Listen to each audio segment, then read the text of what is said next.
So it's kind of sad that I have to keep on a regular basis doing videos about the vilification of a very small group of people on the planet whose only crime is that they are, put into the category of other.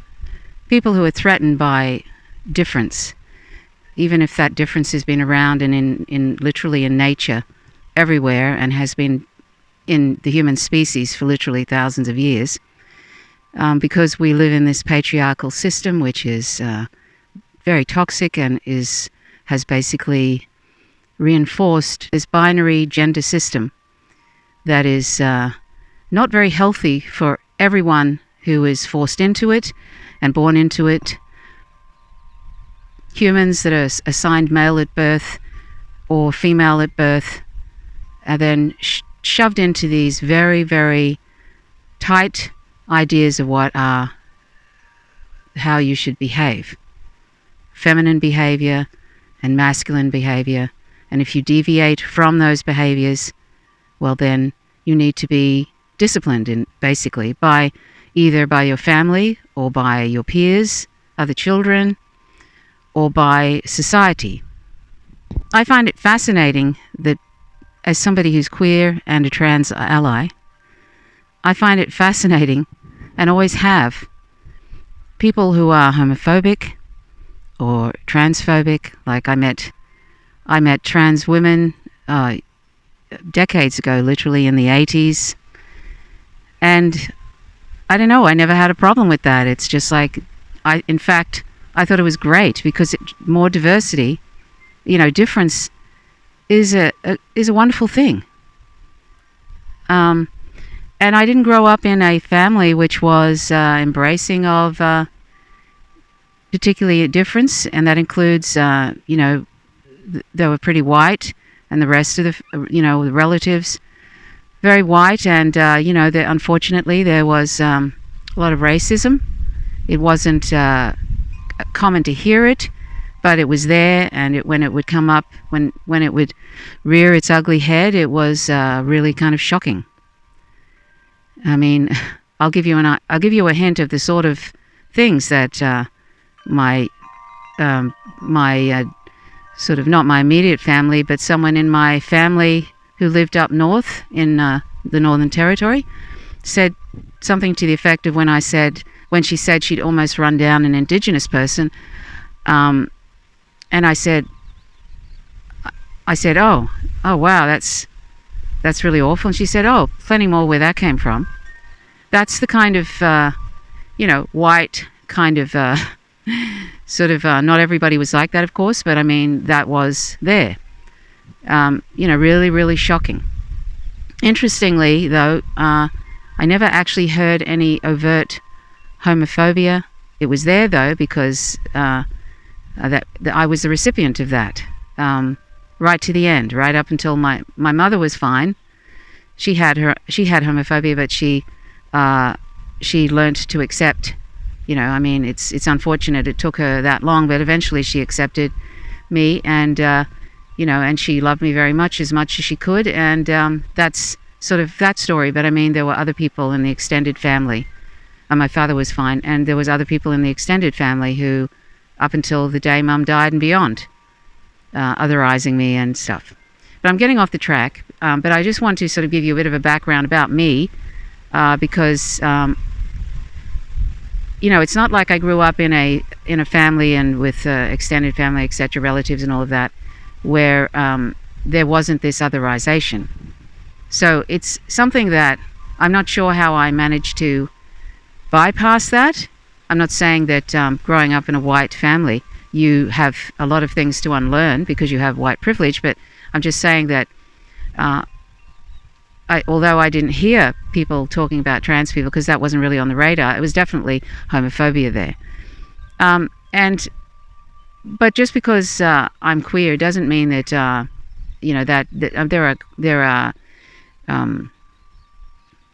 there are queer feminists who are transphobic.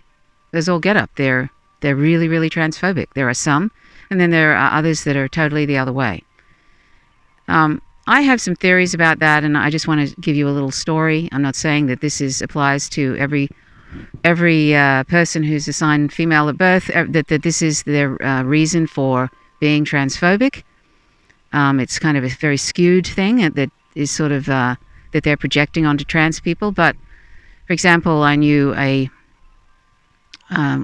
you could almost call her a lesbian separatist, a lesbian separatist who, and a few of her friends, they were very, very anti-men, very. Occasionally you come across someone who is like that.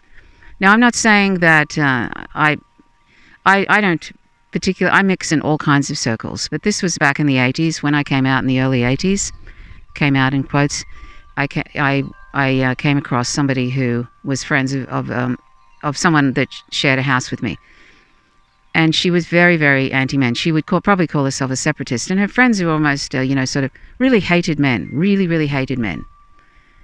And they actually saw me as not a very good feminist for not being like that. I thought that was completely stupid to be like that.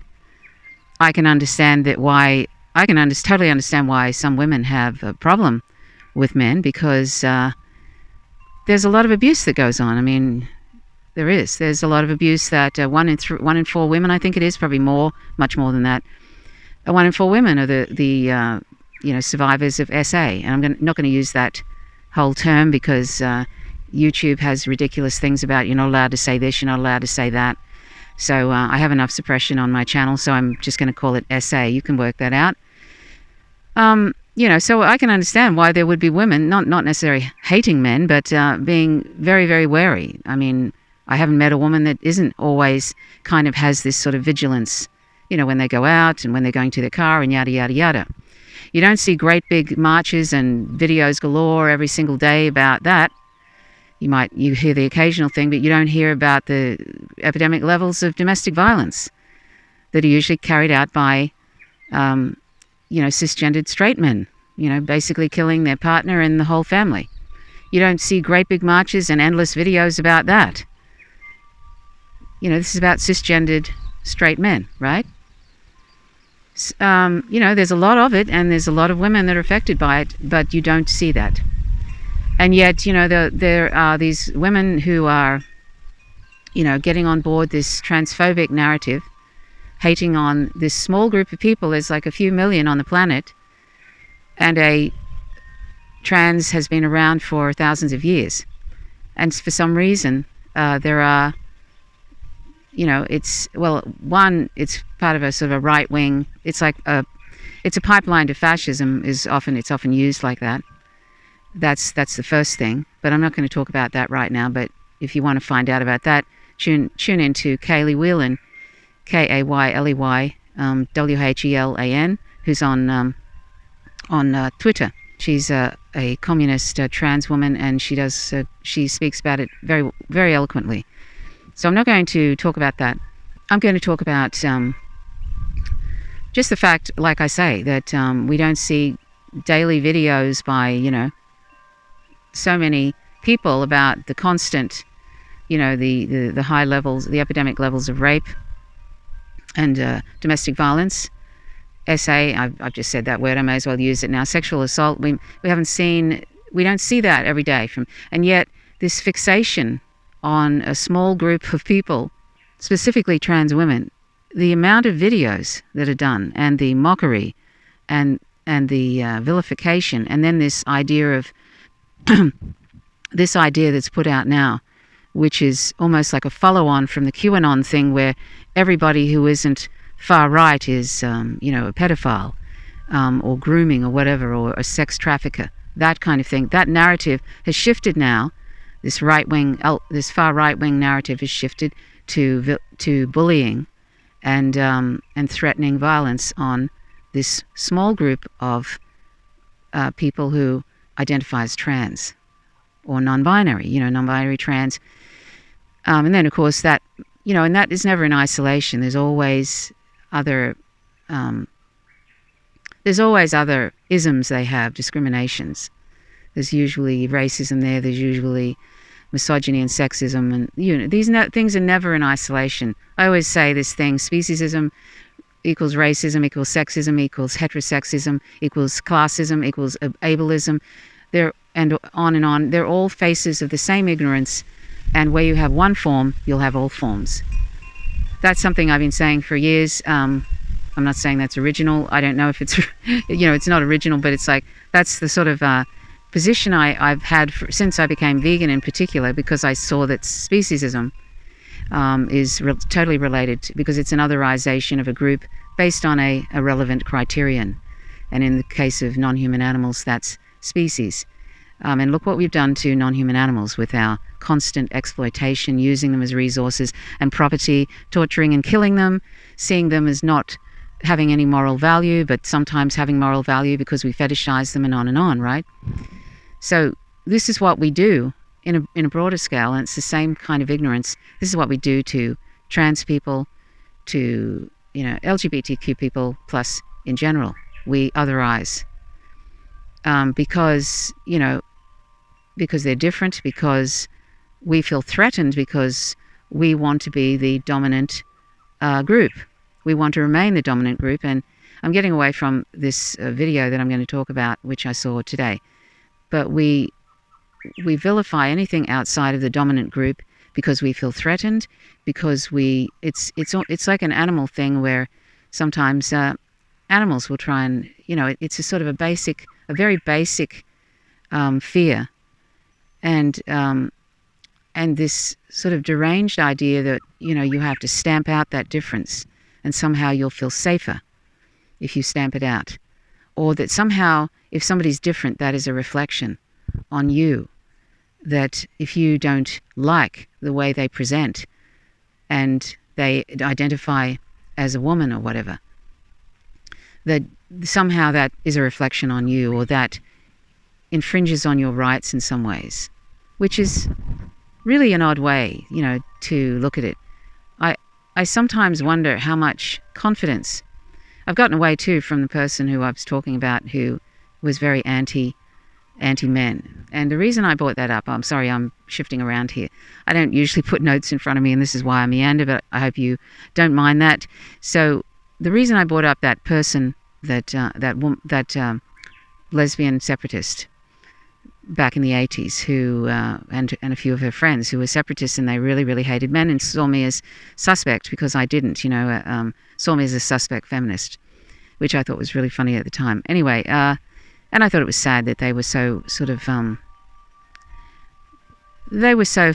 sort of feeling threatened and, threatened by, by men, really, basically, and also angry at them for, probably because usually, I've never met a woman that hasn't had some form of harassment or assault or whatever by men. I really haven't, by usually straight white men, but straight men, straight cisgendered men. I haven't met, I don't think I've met a woman that hasn't had some sort of harassment or some awful thing happen to them, and that includes myself. I've also been a survivor of sexual assault, and so anyway, but the thing is that this particular woman, I was talking about this aspect of this transphobia.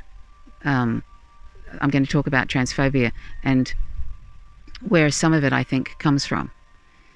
I'm not going to talk about all the reasons why transphobia exists, but this is one thing that I think, I don't know if other people talk about this, but this is something that I've always kind of felt is an aspect.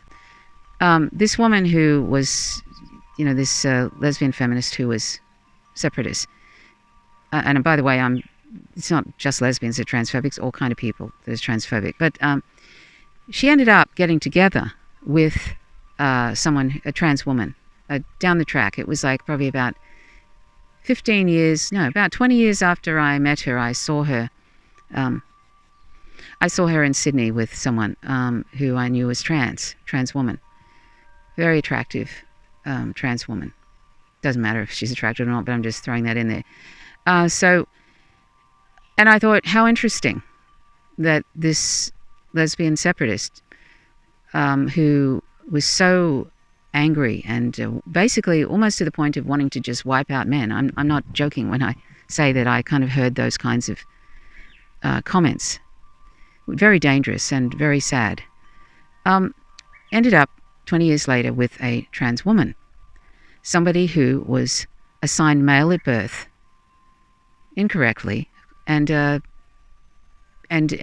sort of despite all the binary pushing onto them and all of that, realize their real gender identity, their real self, and became a trans woman.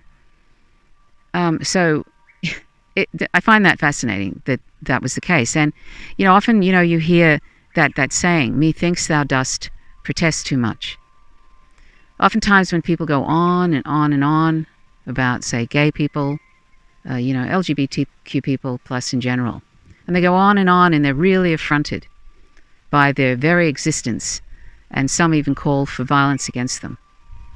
There's usually something in there, something deep within them that they're struggling with, and oftentimes either they have their own issues in relation to that issue, or they've been bullied in their life, and so instead of dealing with that hurt and everything else, they turn that hurt onto someone else and decide to bully them.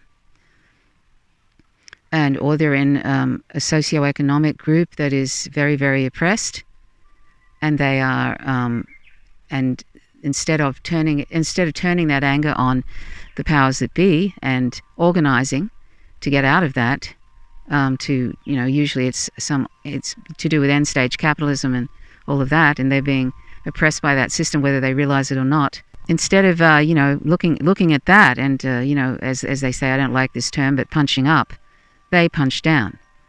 I don't like that term, but I can't think of anything else to say about that. But they turn on somebody who is already oppressed and stick it to them because they can get away with it. It's very, very flavor of the year to punch down, to vilify, to demean and mock, and try and drive out of the public square, drive out of the and isolate and destroy trans people. It used to be just gay people. Now that's not so easy to do without big pushbacks. So now, in a cowardly way, people are now turning on trans people because that's a much more easy thing to do. Like, Jordan Peterson won't shut up about it, and Joe Rogan won't shut up about it, and he's got a huge audience. And oftentimes, and then there's the people in power who want us all fighting with each other and blaming a group or a few groups because it's better than having people look up at the powers that be and turn on the oligarchy and those who are doing us over in a dreadful exploitative system like capitalism. It's much easier, to fund groups and try and bring people over to the right, to right-wing ideas. And oftentimes transphobia is used as a pipeline to fascism. As I said, it's good to check out Kaylee Whalen on Twitter and have a look at some of her videos and some of her interactions with Luna Oi and Non-Compete. And I'll leave a link to those 3 different YouTube channels. And I'm not going to get all into that. But there are all these different... I hope these little chimes in the background aren't too loud. I don't know how they're going to come across. It's very windy today, and I've had to use a covered mic. I felt like sitting outside. It's been raining lately, and this is a fairly sunny day today. So anyway, that is sort of usually people that are vilifying a certain group, and the ones that are the most sort of vocal about it usually have their own issues and own personal issues, and rather than address them, it's much easier to hit out, and particularly in a cowardly way at a group that's already flavor of the month. And this changes all the time, and as I say, there's dark money being funneled into this whole transphobia industry, basically. Just like a decade or so ago, there was literally funding for Islamophobic groups by probably by right-wing figures. I think the Koch brothers, there was two of them at the time, and the like, because they want people fighting with each other, so they're not looking up at this awful system, capitalist system, that could be changed, but most people don't even realize it. And most people don't realize their own power. We don't even realize our own power when it comes to, this small group of people who are running the show. But that's for another, that's what I talk about on this channel, anti-imperialism, anti-capitalism and all of that. So you can check out the other videos. Anyway, I feel like I often wonder when I see people sort of hitting out at trans people, and I think, you couldn't find a nicer person than Jeffrey Marsh. I've shared a couple of little snippets from his Instagram account. Jeffrey Marsh is non-binary, and he presents in an interesting way. I love it, really. I mean, he wears these, sometimes he wears dresses, sometimes he doesn't. He's got a very thin, I'll show you a little picture in this. He's got a very short, beard, and he wears lipstick, and he wears eyeshadow. And I think he looks great. I just love watching him every day. He'll do a short little video. He's so loving. So loving. And that's also a part of it. Because you need to have, that's why also the oligarchy funds these, transphobic and, homophobic groups or whatever. Because you have to keep this stereotype, this masculine stereotype, which is often toxic and oppressive to men and is abusive to people assigned male at birth, because it's abusive, because it's usually trying to get them to crush their feelings and basically, cleanse themselves, and not cleanse, but rid themselves of emotion, so that, you can recruit people for the wars. If they don't have any empathy, if they don't have any feelings about it, which of course they do, it's just that it's pushed way, way down. And by the way, anger is a feeling. Anger and hate, all of that, they're feelings. But you've got to keep a capitalist system going, you have to indoctrinate at least half of the population to have to crush their feelings and to adopt, which continues today, amazingly, in the 21st century, these dysfunctional stereotypes of what a man should be. I mean, you still see it. I'm amazed. It seems to be in some ways getting worse. I thought it would be getting better, but no. In some ways it is, because there are a lot more people assigned male at birth who are rejecting some of these gender stereotypes, but it's still a societal pressure and and an encouragement to continue on with these dysfunctional and abusive to the person and to people that they are interacting with sometimes. It's abusive to everybody, and it badly affects those people in their lives and the people surrounding them, and actually shortens people's lives too, because there's many men who will die earlier because they probably internalize so much anger, and they also externalize that anger and blame women for their predicament instead of a patriarchal system, and maybe doing some of their own work and liberating themselves, not by blaming women for their predicament, because women are also victims of a patriarchal system, even much more so than men, even though there's some men who every time you bring that up, they have to say, but what about men? What about men? That always is amusing to me. Yes, men have their own things to deal with, and I wish that there were more sort of organizing of looking into that and pushing against these awful, abusive and constraining stereotypes. I couldn't imagine if every time I was trying to show emotion or I wanted to do something different that was outside this very tight gender stereotype. I'm talking about if I was a male, assigned male at birth. If I was in those constraints that a lot of parents put male children in like that, I don't think I would have coped very well with that at all. And unfortunately, there are a lot of children that aren't coping with that. They're not coping with that oppressive, constraining, restraining, soul-destroying, binding of one's sort of personality and behaviours and expression. Who knows how many children in later life have killed themselves because they were they felt different. They felt very different, and they couldn't be who they were. I don't know how many trans people I've had as friends who have said, I don't know how many trans people I've known who have said that there just came a point where they felt like they were just going to drive into, a bridge or something, drive into a concrete pylon or something, or they couldn't take it anymore. They had to do something about it. As if somebody would want to choose to be trans when there is so much hate and vilification and threats against their life. And many trans people, particularly trans black women in the United States, are killed every year, murdered. All over the world. High instances of suicide and of trans people and murder of them.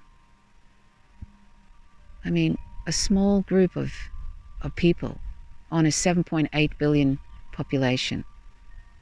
What is the fear? One has to ask, what is the fear? And what is this, the fear of it, of other? And if it's not fear of other, it's taking out all one's upset about our own oppression, whatever that may be, whether it was in our family, whether we couldn't be like that, and so we hate them for it, or a societal thing of, living in poverty or something, or being abandoned by governments. So many people in the United States abandoned by government, and so who can we take it out on? Let's take it out on that group. Let's take it out on that group, because we can otherize them, and then we can call them groomers, which is a reference to pedophilia. Absolutely, and I've just talked about how many, 1 in 4 women are sexually assaulted, or victims of domestic violence, survivors of rape. At least, it might be much more, I'd say it's much more. They're cisgendered heterosexual men that are doing that. And yet here we are, groups of people are vilifying trans people, trans women, and calling them groomers. Groomers. If that isn't cynical, I don't know what is. And sometimes it's completely unconscious. Like, I think J.K. Rowling has some real and she's even talked about her own issues. And I find it really interesting. If you look into her story, she has some real interesting personal issues that I think she's projecting onto trans women. Obviously, she has. Because what are they doing to her? Nothing. And she's a billionaire. I mean, talk about using your platform for a messed up thing. And it's so dangerous. And these people know it's dangerous. I don't know. It's so sad. Here, she could be using a platform and talking about the U.S. imperialism, how it's destroying the lives of, hundreds of millions of people all over the world. She could be doing that. No. What is she spending her time doing? Punching down on a small group of people on the planet who just want to be left alone and want to live their life and want to be able to freely express themselves. I mean, like Jeffrey Marsh says, he often gets death threats on his Instagram account. People threatening to kill him. You couldn't, he seems like such a lovely person. I don't know him, but he seems like such a loving person. And isn't that fascinating that people want to kill somebody who is who wears a little bit of makeup, wears colorful clothes, and talks about love and acceptance? I mean, wow. I find that so sad. What does that say about us? What does it say about us? What does it say about the people that do that? How much lacking in self-love do they have, and happiness? You can't be happy. You can't be happy and be doing that. Just like those people in power that are scheming up the next war and trying to work out how they can get away with a nuclear war and survive it all. How unhappy do these people, must they be? They're really usually really wealthy, and they don't have to worry about what the rest of the masses have to worry about, but they are so unhappy that this is how they spend their days, trying to work out how to kill people and how to destroy the planet. Wowza, you know?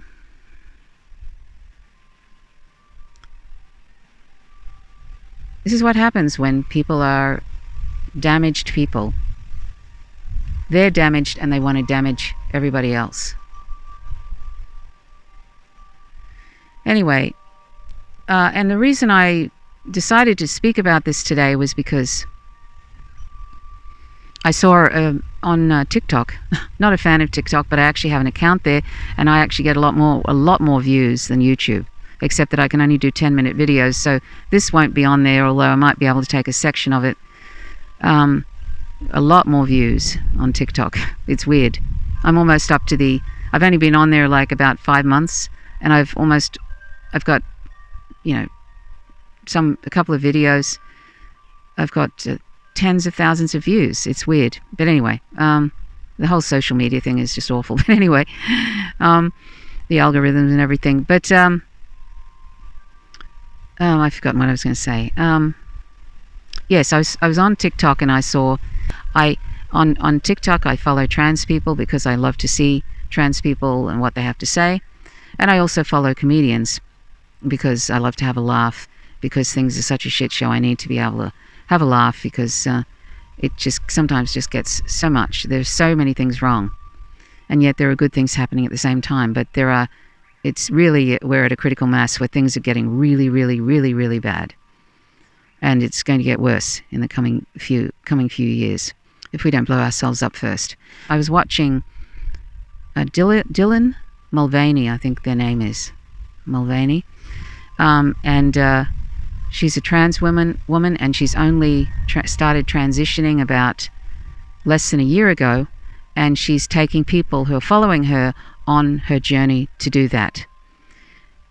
And interestingly, I mean, she's got like, I don't know, millions of followers.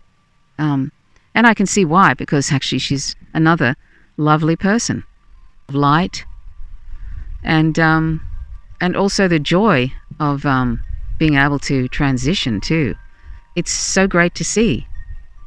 I love all that. I wish that I wish there were way more trans people on the planet than there are. I wish. Anyway, so I was watching a response video to someone who was mocking her, somebody who is a wannabe comedian and thought that getting dressed up in a dress and saying, "It's day 5 of being a girl," mocking her, sort of coming out slowly, and like the transitioning of and that journey sort of thing. So she did this video, and I'm going to share it because I think she makes some great points, and it such a, for want of a better word, a classy way to respond to this person who obviously isn't happy at all, and thinks that mocking a minority group that's already being demeaned to the high hilt and vilified is a fun thing to do, and raises her up in some ways. This is, I'm not guessing. I don't know what this person's motivation is, but she's jumped on the transphobic train, and she thinks that she's going to get a lot of views and all of that. How sad that people think that hateful stuff is maybe a view getter, and it probably is. That's why so many of these YouTube influencers are getting on board the transphobic train, because it's being favored, and it creates drama, and the algorithms love drama, and so they get more views and they get more money from it. That's how disgusting capitalism is in this regard.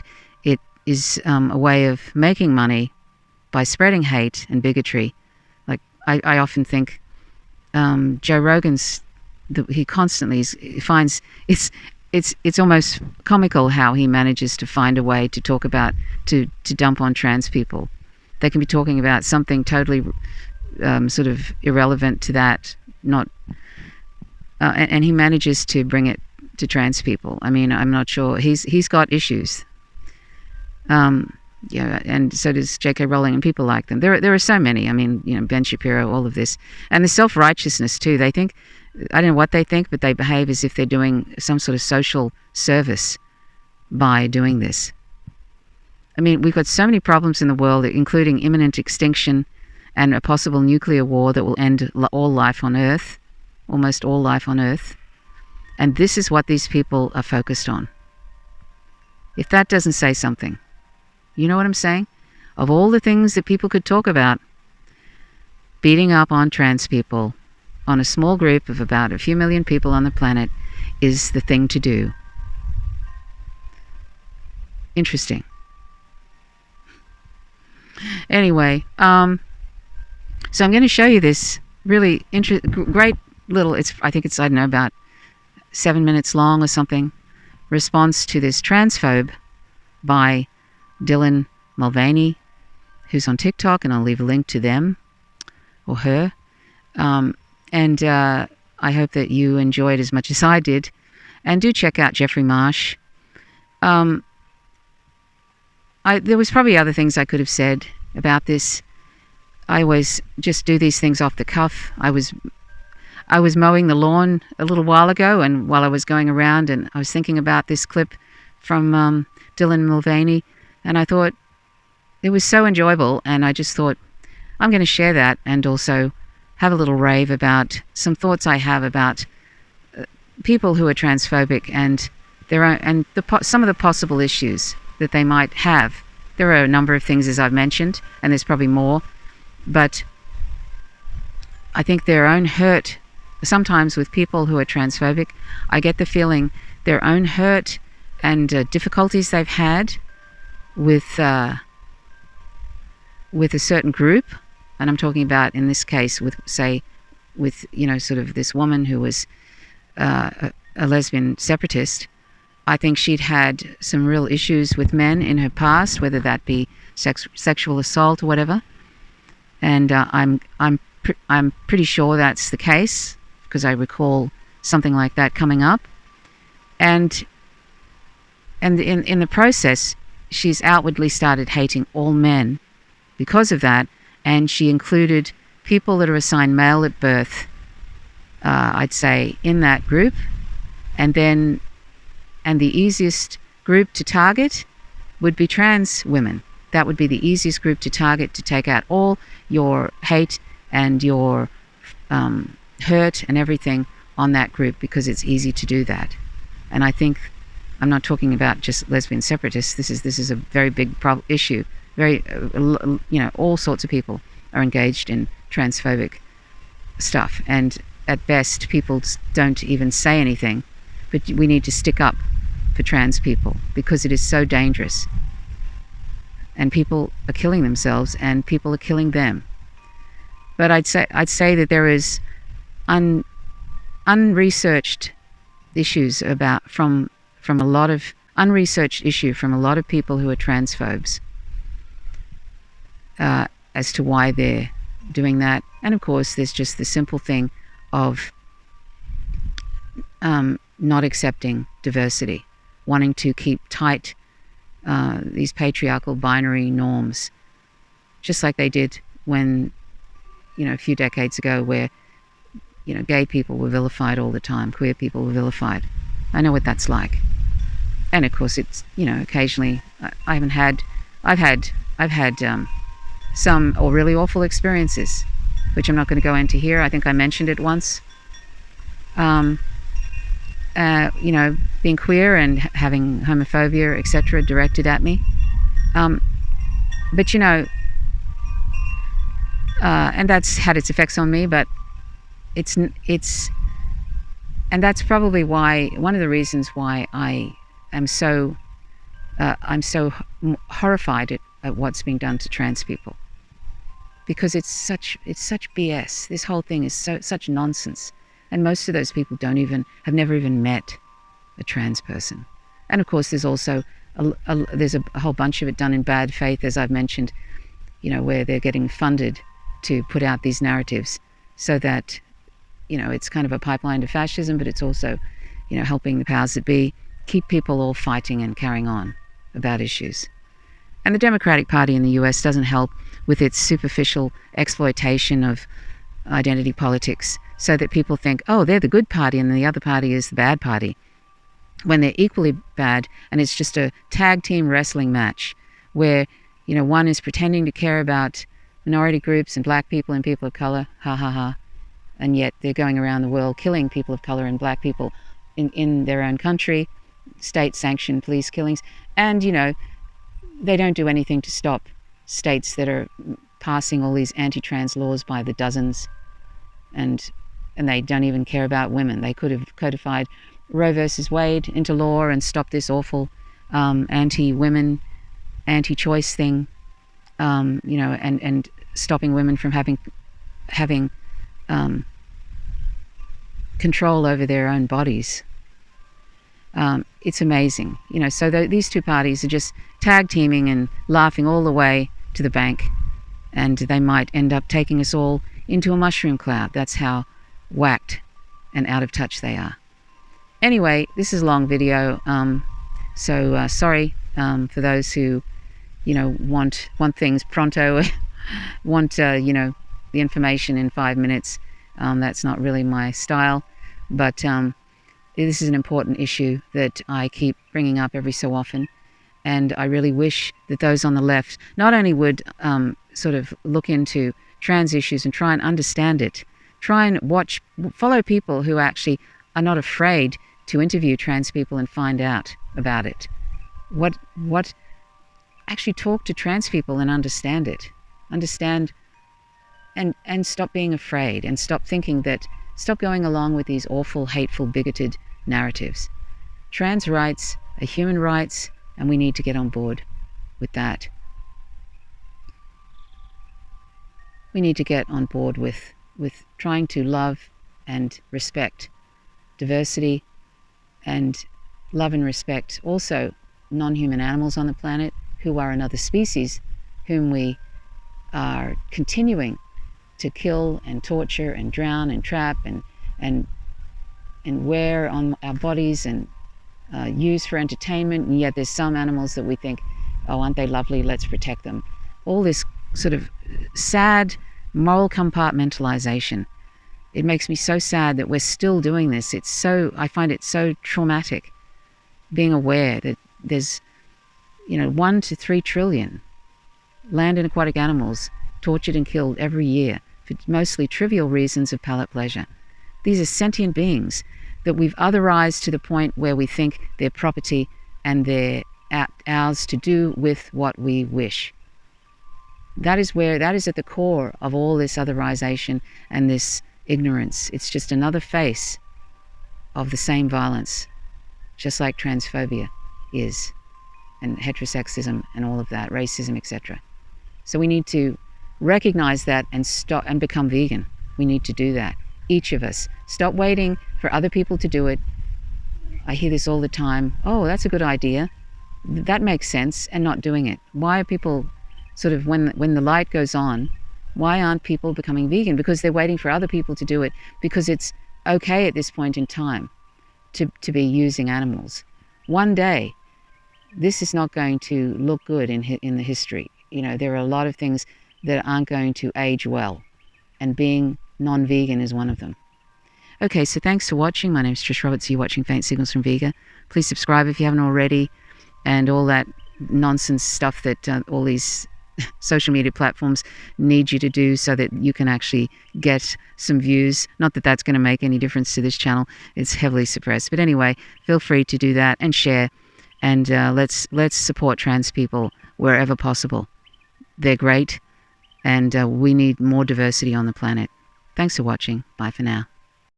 Hey guys, it's day 4 of being a girl. Hello. First of all, I would never open my video saying, hey guys, So you got that part wrong. Second of all, I don't know your name, and that really bothers me because when I talk to someone, I like to know their name. And third of all, I know that this is what you want. You want me to respond, you want me to react, you want attention. And I've seen your videos for a few weeks, if not months now. I didn't have time to respond to those. I was really busy, auditioning to be in movies, and now I actually just walked as a model in New York Fashion Week on a runway. So sorry I didn't get to you sooner.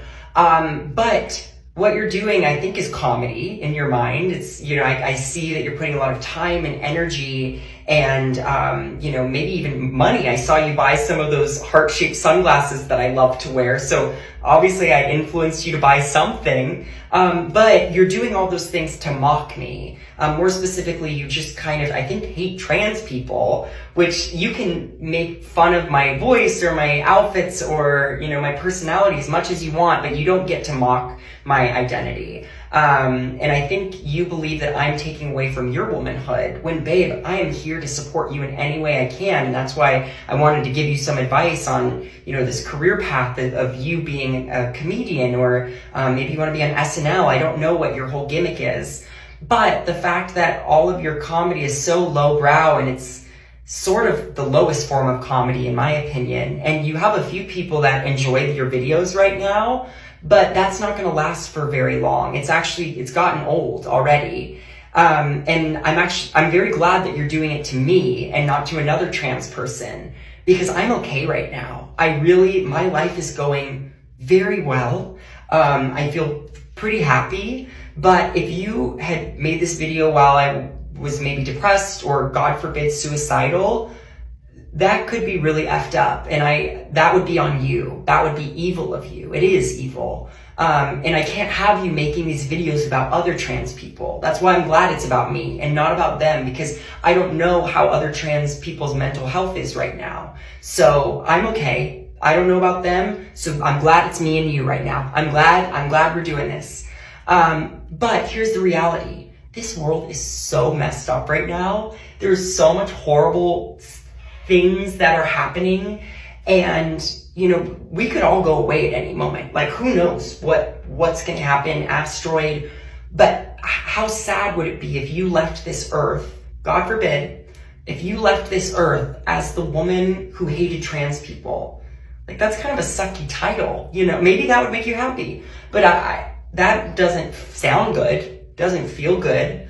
And I really find it so wild that you think that all I see in girlhood is wearing dresses and makeup and hair, because that's not what I'm doing here. And if you actually knew me, and if you knew who I am and why I'm doing all this, you would know that those things really don't have all that much to do with it. And that kind of makes you also a bad comedian, or a bad imitator, because you're not actually doing what I'm doing and why I'm here. You don't know your subject. You don't know who you're playing. But I will tell you that I'm a good person. I have a good heart.